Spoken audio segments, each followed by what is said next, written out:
Assalamualaikum warahmatullahi wabarakatuh. Perkenalkan, nama saya Nazar Indra Nasution dengan NIM 835300695. Kali ini saya akan melaksanakan praktikum IPA Universitas Terbuka dengan judul Ekosistem Darat. Pertama-tama kita akan terlebih dahulu bahas apa itu ekosistem. Ekosistem adalah suatu sistem yang terbentuk karena adanya hubungan timbal balik antara makhluk hidup dengan lingkungan hidup, dan di antara keduanya tidak bisa dipisahkan. Ekosistem terdiri atas komponen biotik dan abiotik. Komponen biotik terdiri dari produsen atau tumbuhan, konsumen atau hewan, serta dekomposer sebagai pengurai. Sedangkan komponen abiotik terdiri atas bahan anorganik, bahan organik, dan iklim. Dari cara terbentuknya, ada dua jenis ekosistem, yaitu ekosistem alami dan buatan. Contoh ekosistem alami adalah hutan, padang rumput, gurun, dan gunung. Sedangkan contoh ekosistem buatan adalah sawah, taman, dan kebun. Kali ini kita akan melaksanakan praktikum ekosistem darat alami dan buatan.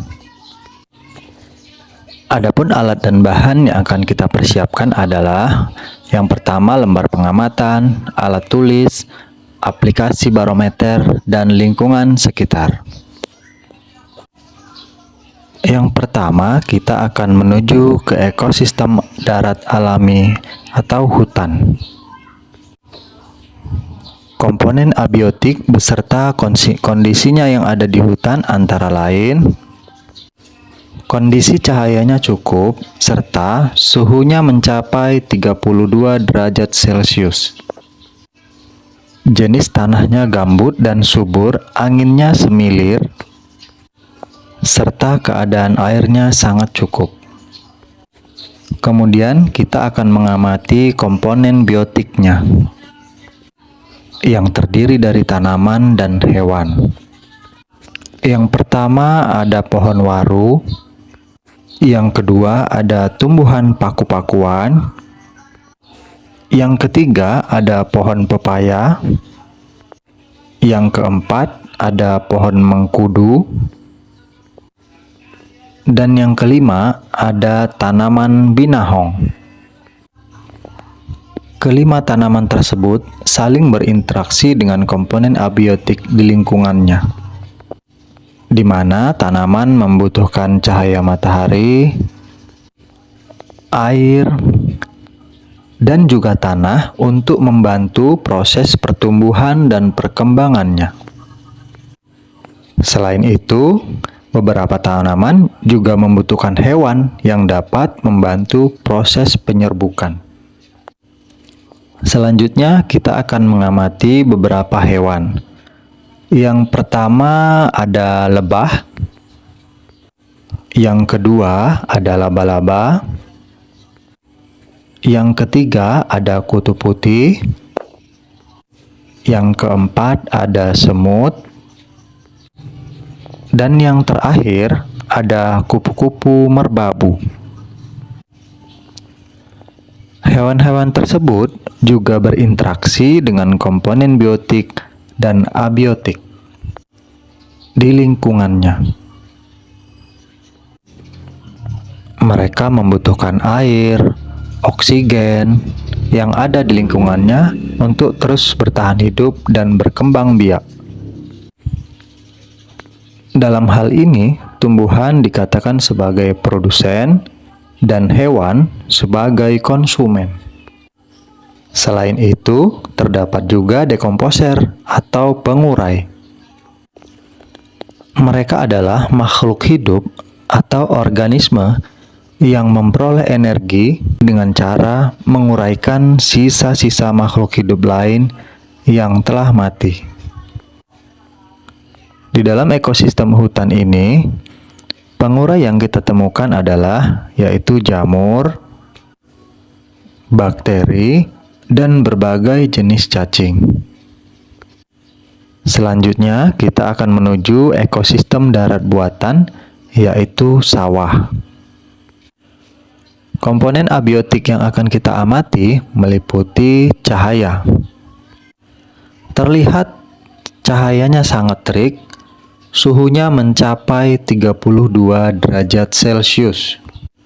Tanahnya sedikit kering, serta anginnya cukup semilir, dan kondisi airnya sangat mencukupi. Adapun komponen biotik yang kita temui adalah dalam sistem sama, yaitu padi. Kemudian yang kedua ada rumput. Kemudian yang ketiga adalah jagung. Yang keempat ada tumbuhan putri malu. Yang kelima ada pohon tebu. Semua tanaman tersebut saling berinteraksi dengan komponen abiotik, di mana mereka membutuhkan cahaya matahari, air, oksigen, dan tanah untuk membantu proses pertumbuhan dan perkembangannya. Selain tumbuhan, komponen biotik lainnya adalah jenis-jenis hewan.